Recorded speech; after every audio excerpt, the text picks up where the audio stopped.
અંજાર તાલુકાના મોરસર ગામે સરકારી જમીન પર થયેલ દબાણ દૂર કરવા એસડીપીઆઈ નેતા રોશનજી સાંગાણીએ લેખિત ફરિયાદ કરી। અંજાર તાલુકાના મોરસર ગામે સરકારી જમીન પર પાકા દબાણોને દૂર કરવા અંજાર મામલતદારશ્રી દ્વારા 3 દિવસમાં દબાણ દૂર કરવા 19/2/2025ના રોજ નોટિસ પાઠવવામાં આવી હતી, જેના આજે 20 દિવસ થઈ રહ્યા છે, પરંતુ હજી સુધી દબાણો દૂર કરવામાં આવ્યા નથી। આ દબાણો તાત્કાલિક ધોરણે દૂર કરવા માટે એસડીપીઆઈ નેતા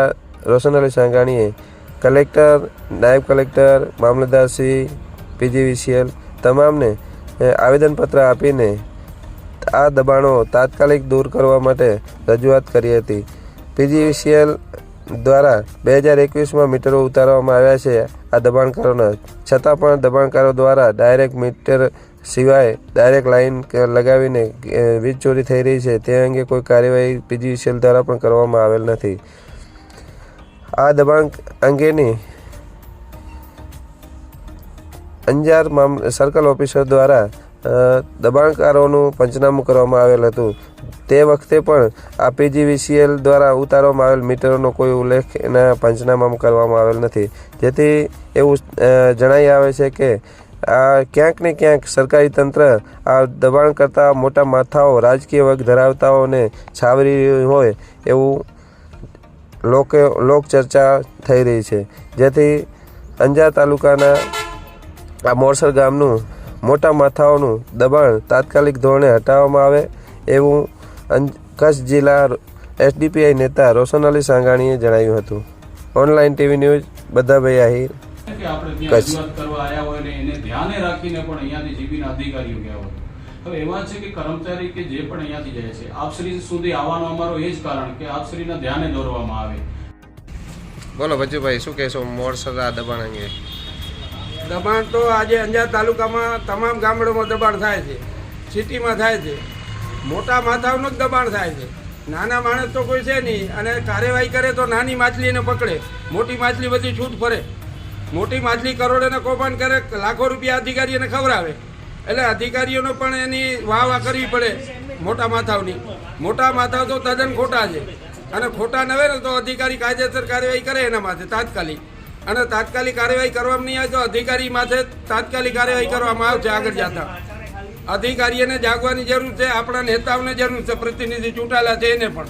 ગમે એને મારી જમીન હોય તો શું દબાણમાં તો મને હટાવો ને, મારી જમીન હોય તો ગમે એની હોય, હું ધારાસભ્યનો ભાઈ સમતો છું જો હમણાં હટાવો મારી મેટલ હોય તો, બાકી તમે ગેરકાયદેસર પ્રતિનિધિ ચૂંટાયેલા અધિકારીઓને બધાને ખબર છે આ દબાણની, શું કે લાખો રૂપિયા ખાય છે બેઠા બેઠા અધિકારીઓ, શું કામ હટાવવા જાય? નાનો માણસ બોલે એટલે પોલીસ બોલાવે,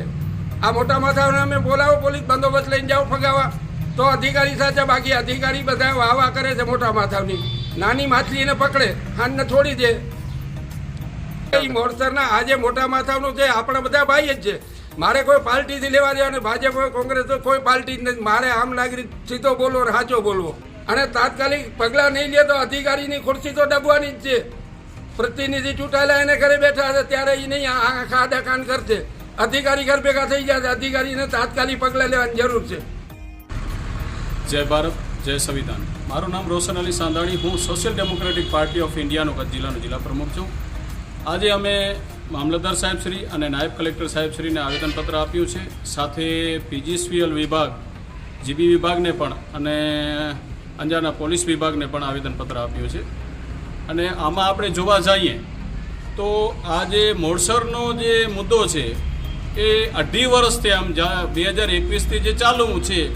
આમાં આપણે સમજવામાં એ આવી રહ્યું છે કે આ મુદ્દાને આપણે ધ્યાને લેવા જઈએ કે જે 2021થી અત્યાર સુધી 2.5 વર્ષ થયા તો એમના લાઇટના મીટર પણ ઉતરી ગયા છે। આજે વારંવાર રજૂઆત ફરિયાદ ચાલુ છે, પછી મામલતદાર સાહેબશ્રી દ્વારા આની નોટિસો પણ અપાણીઓ છે, પરંતુ હજી તો દબાણ દૂર કરવામાં નથી આવ્યું। ગઈ હમણાં તારીખ આપણે કહેવા જઈએ 19/2/2025ના રોજે પણ મામલતદાર સાહેબે 3 દિવસમાં આ દબાણ ખાલી કરવાની જે નોટિસ આપી છે તેને આજે 20 દિવસ થઈ ગયા છે, હજી તો એ પણ હજી એમના માણસ કેમ કે એમના પેટમાં પાણી નથી હલતું, ક્યાં ને ક્યાં એવું લાગે છે કે મોટા માથાઓની એમને ભરામણ આવતી હોય અધિકારીઓને,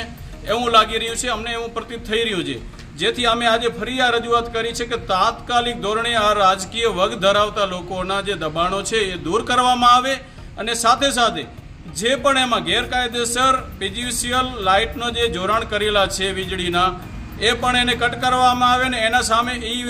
જીબી વિભાગ પણ દંડકીય કાર્યવાહી કરે એવી અમારી રજૂઆત અમે સાહેબશ્રીને કરી છે. સાથે કે આ તાત્કાલિક ધોરણે અગર આ રજૂઆતને અમારે ધ્યાનમાં લઈને અગર કાર્યવાહી કરવામાં નહીં આવે તો અમને ગાંધી ચિંધ્યા માર્ગે જવાની ફરજ પડશે. તેની સંપૂર્ણ જવાબદારી વહીવટી તંત્રની રહેશે. જય હિન્દ, જય ભારત, જય સંવિધાન.